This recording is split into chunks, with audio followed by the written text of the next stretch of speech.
Welcome to my channel where we discuss various topics related to Quebec and Canadian real estate. My name is Joseph Noor. I'm a licensed real estate broker here in the province of Quebec. And in today's episode, we are continuing our series about divided co-ownership. So this is going to be the third video in the series. In the first one, we talked about the three types of co-ownership. In the second one, which was the last episode, I talked about a very important document that you need to consult, which is the Declaration of Co-Ownership. And in today's episode, we're going to continue the topic of document, and we're going to talk about four critical documents that you need to review, whether you're looking to buy a divided co-ownership or you're looking to sell. So without further ado, let's get started. So the first one is the same one I mentioned in the last episode, which was the Declaration of Co-Ownership. So if you guys remember, I'm not going to go back into details on this document. I'll invite you to watch the previous episode and I'll put the link in the show note. But basically, that's one of the main documents that you'll need to consult.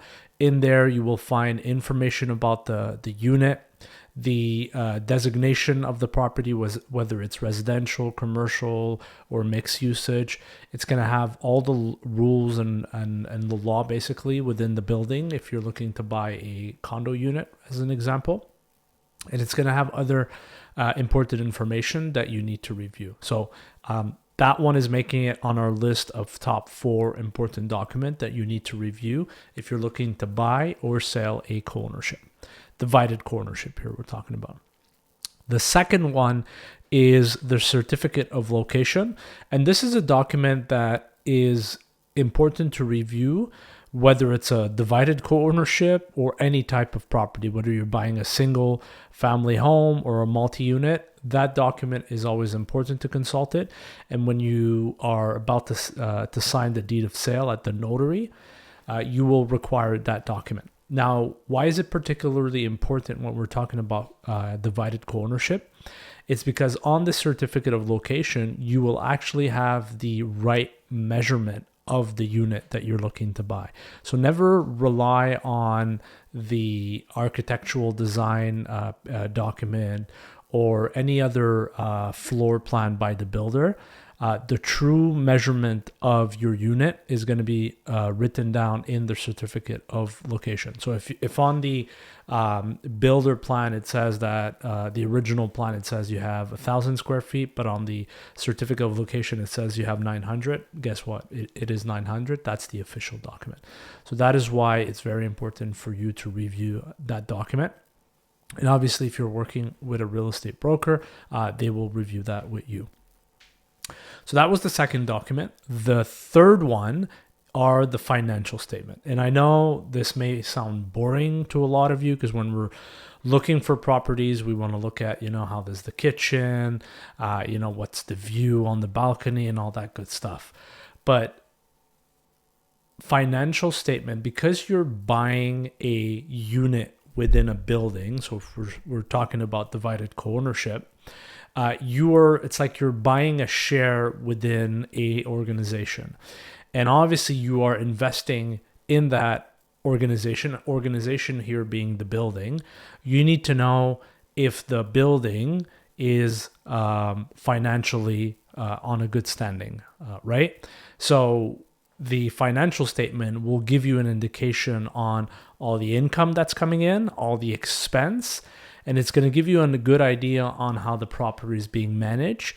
And it's also going to help you anticipate future problem, like how much money are they setting aside in order to pay for improvement and how many expense have they paid on various issue. All of that you will find it in the financial statement. So it's very important. I often see people not looking at it or barely paying attention to it because they're excited about the type of floor or the granite counterpart. All that stuff can be changed. But if you're buying a property in a building that is poorly financially managed, you're signing up to get a lot of headaches. So you got to be careful and you need to spend the time to review those financial statements. And if you are working with a broker, your broker should be reviewing those financial statements and really helping you kind of walk you through them and explain to you what every element in that statement is referring to if they're experiencing that kind of property. So that is the third document, so financial statement. The last one, but also very important, are the co-owner meeting minutes. So as any divided co-ownership, there's going to be meetings of all the co-owners. And during those meetings, they're going to discuss various topics related to the common area and the building in general. And also they will be making decisions on, things that they will need to pay for, rules that need to be changed, any problems happening in the building. All of those elements will be discussed during those co-owner meetings. And the co-owner meeting minutes are basically just a detailed documented of what's been discussed in those meetings. So if when you're looking to buy a property, you should be asking the seller a copy of the co-owner meeting minute. I typically like to take the last 2 years minimum, so ideally 3-4 years, to give you a good idea of what's been happening in the building, what is currently being discussed at the moment. And from there, you'll be able to extract a lot of valuable information. And to give you an example, I was involved in a transaction for a cottage, and that cottage had a portion of it that there was a divided co-ownership because of the street where the cottage was located. There was multiple cottages and vacant land. And because the street that cottage was on was not handed over from the builder to the city, the owners of all the cottages in that area had to come together and create a declaration of co-ownership and have assigned the street as a common area, and every owner of the cottage in that area had to pay the famous condo fee, basically. So it's just a reminder that a apartment in a building like a condo is not the only type of divided co-ownership. But nevertheless, as I was reviewing the meeting minutes, I found out that there was a lot of issue with the builder. So the builder in that area still owned a lot of the vacant land, but he was no longer paying his share of the common area.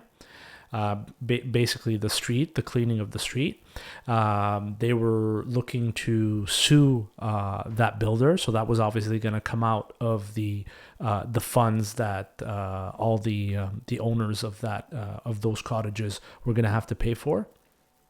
And also, they were having problem with the city. The city did not want to take over the street because the angle of the road was way too steep.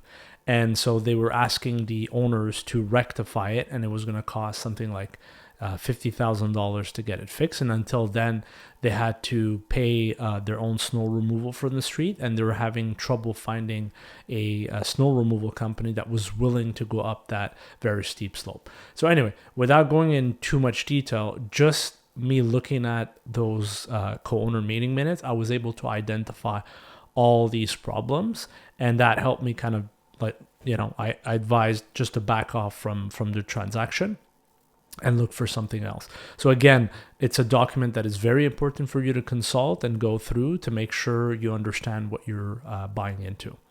So those were the 4 documents. So just to summarize: declaration of co-ownership, certificate of location, the financial statement, and the co-owner meeting minutes. So I hope this was helpful. I'll see you in the next video. Thank you.